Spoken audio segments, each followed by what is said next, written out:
Welcome back to another episode of Addicted to Gear. I'm Tony. Thank you for joining me once again. As you guys know, I'm constantly working on guitar builds on this channel. As a matter of fact, I'm holding one in my hands. This is a beautiful butterscotch telecaster that I'm putting together, and it is another project build that I'm eagerly trying to finish. And I wanted to share with you guys how I go ahead and shield this guitar. Now, guitar shielding is something that sometimes is overlooked. A lot of people, when they're building new guitars, don't think about that.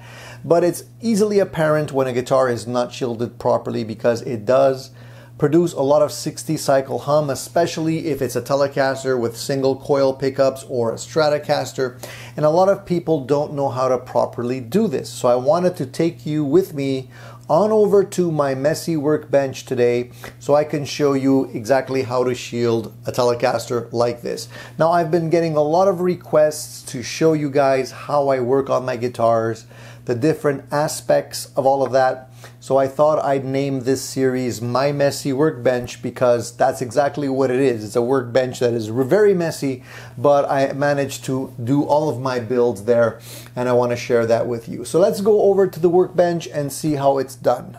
How are you guys all doing today? We're going to be taking a look at this telecaster build.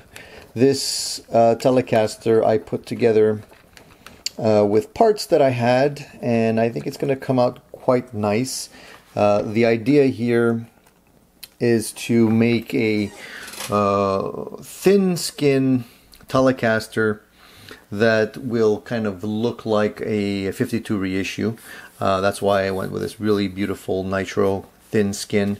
It's going to get rather easily.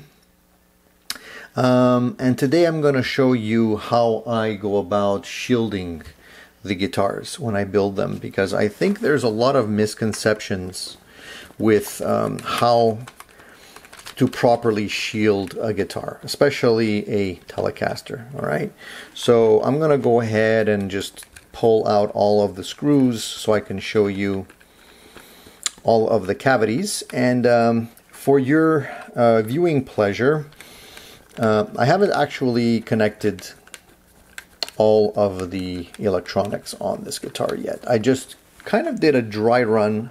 I wanted to install this pick guard that I had and just make sure all the screws were in the right location before I actually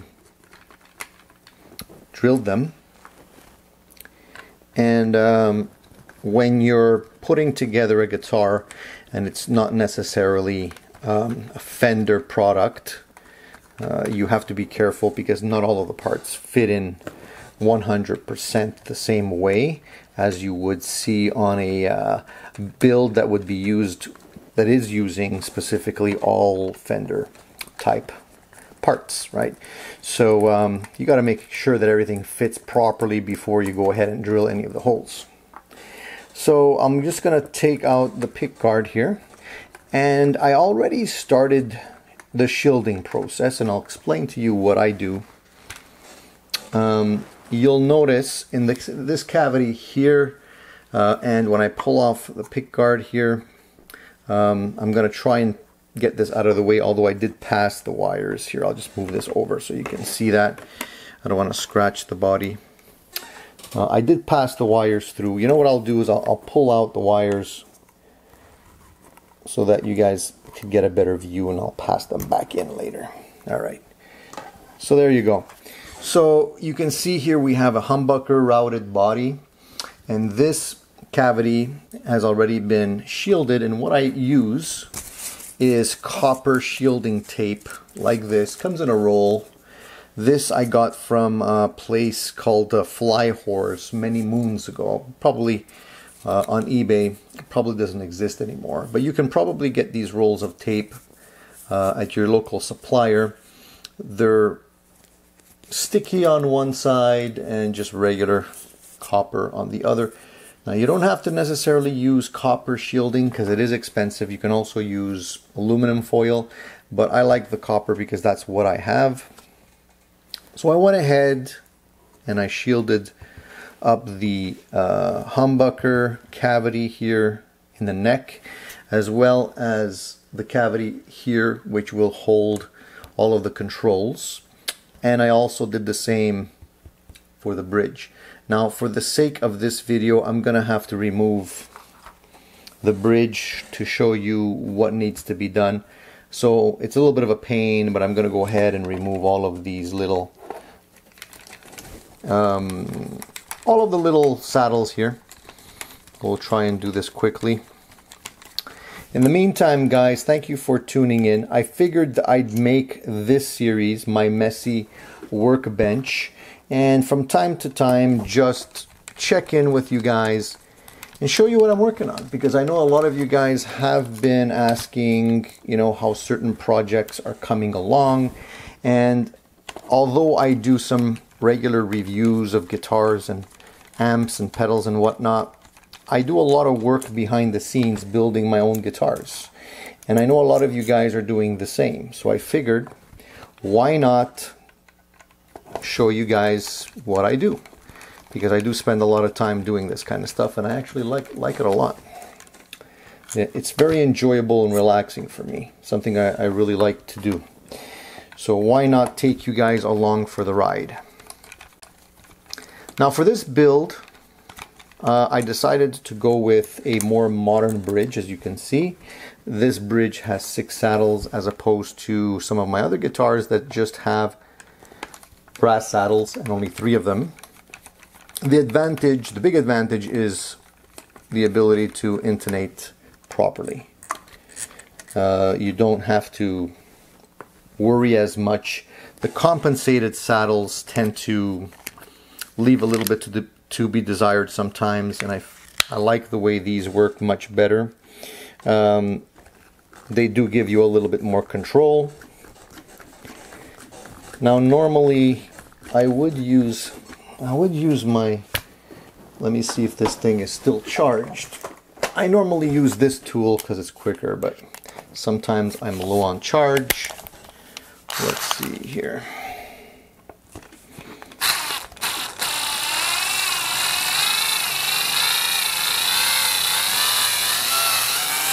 Yeah, it's definitely dying. I need to recharge this thing, but it's working, so why not use it? Like my dad always says, work smart, not hard.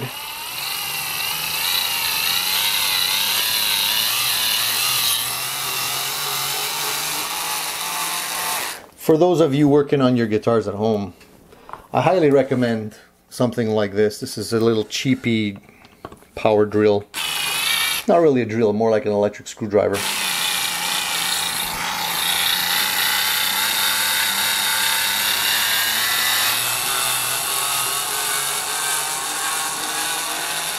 Makes your life a whole lot easier.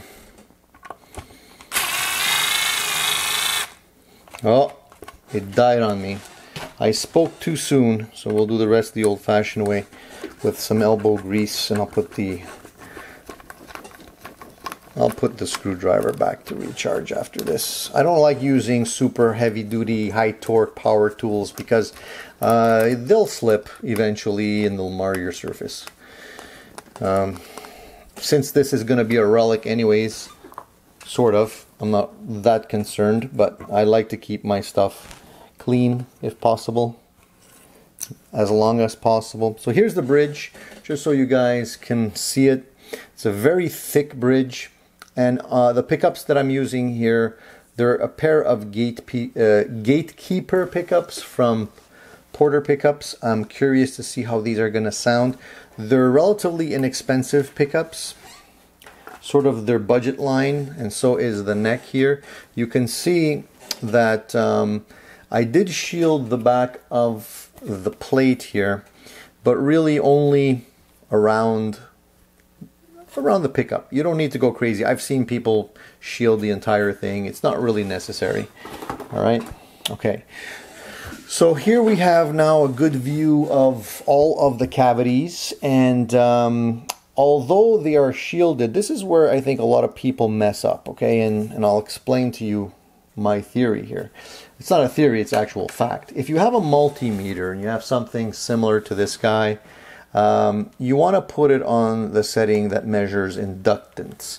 And what inductance is basically it senses that there's current being transmitted throughout something.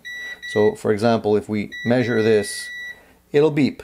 Now if I measure this, it won't beep. And if I measure that, it won't beep. So which means that these cavities are all shielded, but they're not continuous. They're not, this is not connected to this, and this is not connected to this. And that is basically what you want to have to be able to make sure everything as a whole is working to stop any 60 cycle hum. All right. So a couple of things I want to say, and certain things that I've seen done and I think is wrong. I've seen some people shield the back of the control plate. Now the control plate typically is made of metal, so you don't really need to shield it. It's already going to act as a shield. Same goes for the bridge. The bridge is metal. You don't need to shield that.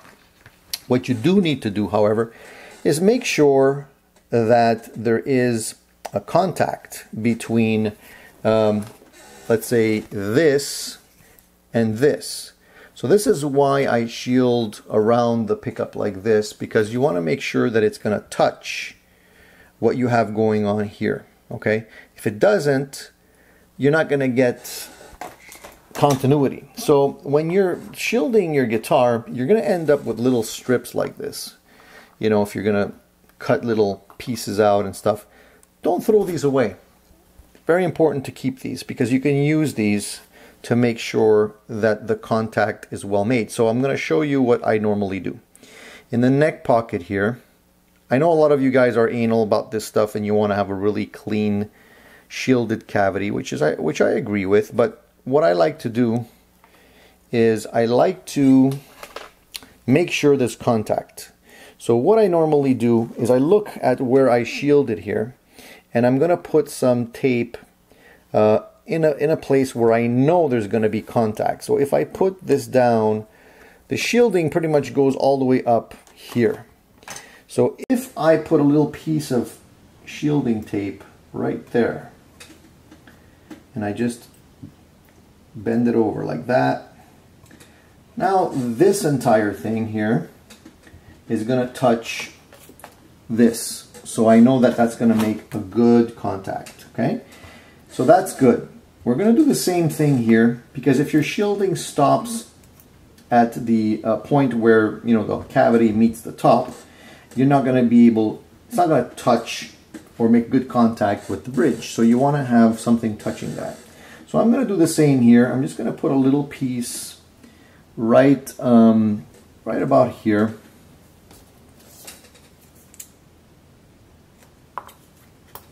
And if you could be neat about it, it's great. If you can't be neat about it, well, do your best. Unfortunately, I don't have very long nails, so it's kind of hard to start this thing sometimes, but I'll grab that. Sometimes a pair of little tweezers help. Or a little razor blade or something. Anyways, we'll try and get that started. Okay, there we go. And the advantage of shielding your guitar, especially, you know, telecasters and strats that have single coil pickups, is that you're going to reduce 60 cycle hum quite a bit. Nobody likes a noisy guitar. Ooh, I actually touched one I didn't want it to. Alright, so here we go. We're going to just put this here, like so. Alright. And then finally we'll do one here. And what I like to do here is actually just make sure it's touching a screw, so that I know it's going to have good contact. So if you've done this, if you're doing this for the first time, don't be afraid. You can't really mess it up. But you will see that if you do it the right way, it's gonna work much better.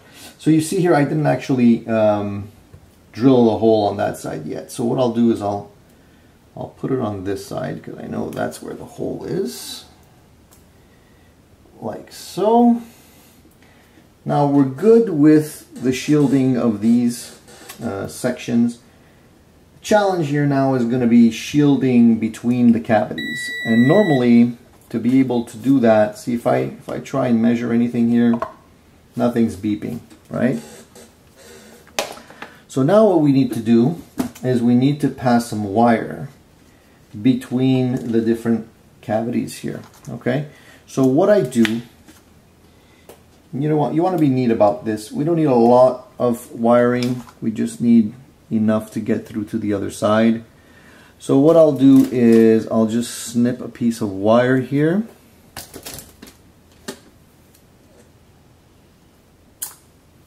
Make sure it's long enough to get to the other side. Take off a little piece of wire on both ends, like so. All right, and then what you're going to do is you're going to pass them through. You might not be able to see this too well, but trust me, it's in there. We're going to pass this through here, and then we're going to solder both sides to the actual copper shielding. Yeah, that's the key, to make sure that there's contact between the two cavities. All right. Now I highly recommend you guys, if any of you are doing any kind of soldering on a guitar, protect the surface of your guitar, all right? Because it's gonna get messy. So I just put a little bit of paper so that when we do the surgery, we make sure the patient is protected. All right. Now, I'm not an expert at soldering anything, but I do my best. So this is a soldering iron. This is a relatively powerful soldering iron. It's 40 watts. I like going with 40 watts because I feel that it just works quicker. I've tried less powerful soldering irons that don't really do it for me. Okay, the most important thing is make sure you have some good solder wire, and soldering iron tip has to be warm enough. All right, I don't have an extra hand here, so what I normally do is I just do my best with the tools that I have. I'll put the wire in here, and I'll go ahead and just make sure that both sides are tinned.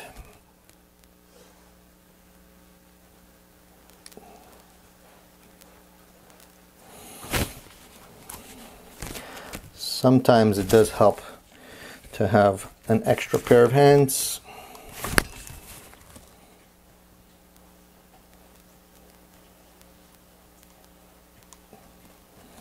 Just to steady things up a little bit. But I like to live on the edge, guys.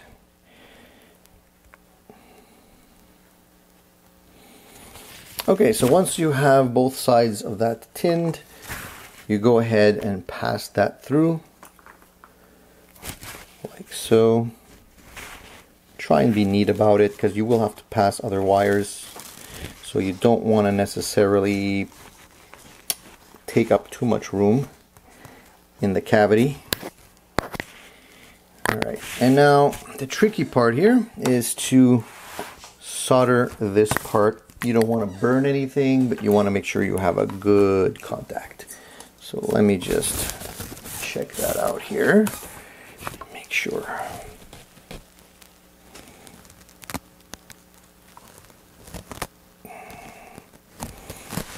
And if you're using copper wire and copper shielding tape, it's very easy to make a good contact.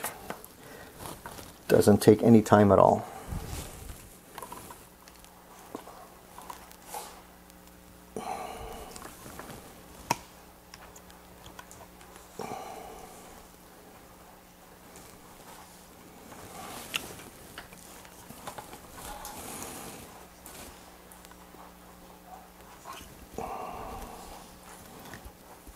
Okay, that's about it. So now that we have that done, just let it cool off a second. Okay, technically, if we did our job properly, I think we did, we should now have, let's measure inductance between the two cavities here. See, now we're good. If we do this one, we're not good. So we're going to repeat the process now for this section here. And we're not done with the cavity yet, but I'm just going to show you what I like to do here. So we're just going to take another small piece of wire. Again, it just has to be long enough to pass through. So you just feel where you have that hole. And don't overdo it. You don't want to clutter the cavity with too much stuff, because then it becomes a pain when you're trying to work on your guitar, if you have to ever go in there and repair anything. Alrighty, so now we have our little piece of wire. Let's go ahead and do the same tinning we did earlier. Actually, let me do it this way. Alrighty. So working on your own guitars is a lot of fun, and I highly recommend it, because you're going to be the master of your own destiny when it comes to how you like your guitar to work, how you like your guitars to sound, play, and feel. And really, guys, it really is just a process of learning that is not too challenging. Honestly, a lot of people make it sound like working on your guitars is rocket science, and it's not. It really isn't. A lot of people are very capable. Yeah, you do have to invest a little bit in some, tools and whatnot, but once you have that investment done, you're good to go. And the investment's not that much. It's actually good return on investment, if you ask me, because you're not gonna have to worry too much about going to someone every single time. It gets expensive, Installing the nut or something like that on a guitar, they can easily charge you $100 for that, which is, it's really it's a lot, if you ask me.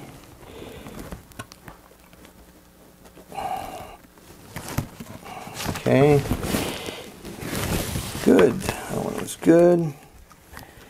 And the final one on this side, I can't really see too well, so I'm going to just turn this over so I can see what I'm doing a little better on this side. Alrighty. My big fear is that sometimes the holes that they drill on these guitars are a little bit thin. They're a little not wide enough, so if you're passing a lot of wire, sometimes you have to be careful when you pull them through, because what ends up happening is that they end up coming off if you're too aggressive.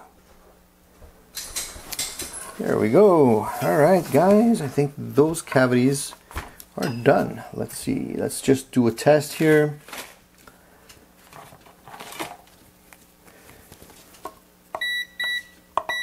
Perfect. So now we have everything connected. What I like to do is I like to put a little piece of conducted shielding on this, on the little solder points that we just did to protect those. So let's just do that very quickly. And you don't need a lot. A small piece will do. So I'll just do something like this, a little square.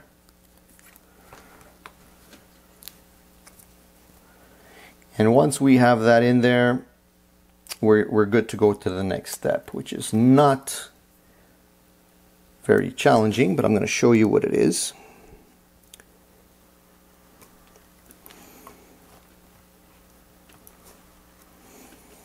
Okay, and try and be as neat as you can. It always helps to be neat. Alright?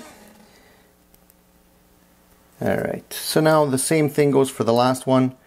You're basically putting a little band-aid over the little solder joint area,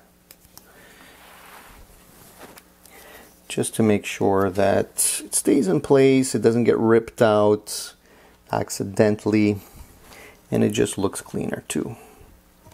Okay? One last one and we're good to go. This one here will, yeah, I'll make it, that should do the trick. So I hope you guys get something out of this video, because I know that a lot of you have been asking me to make these type of videos for you guys. I think a lot of you enjoy watching people work on guitars, as I do as well, because it helps better understand the process.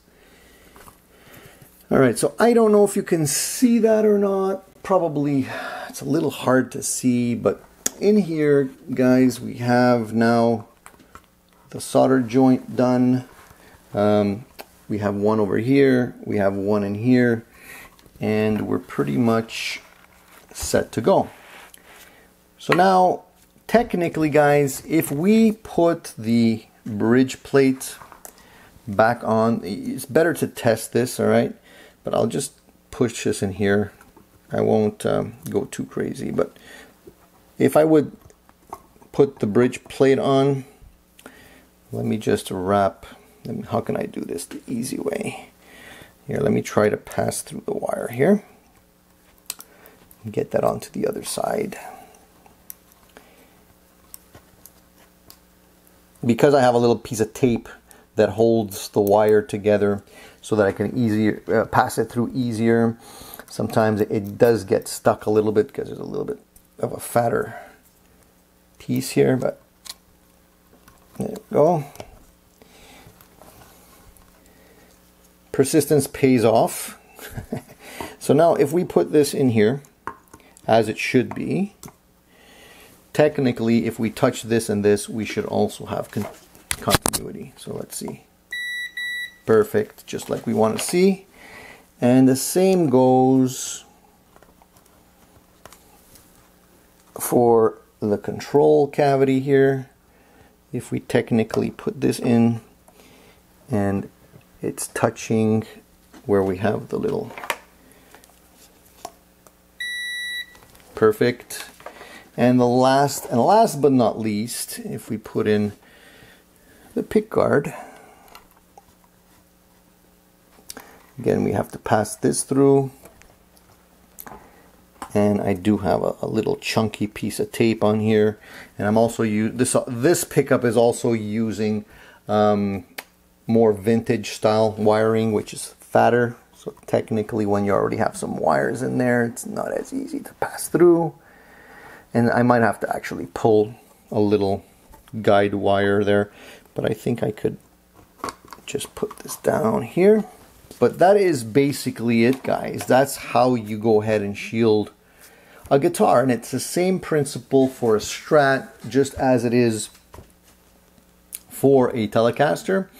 And I've seen a lot of people even going to the trouble of shielding the hole that is made between the input jack and the cavity for the electronics.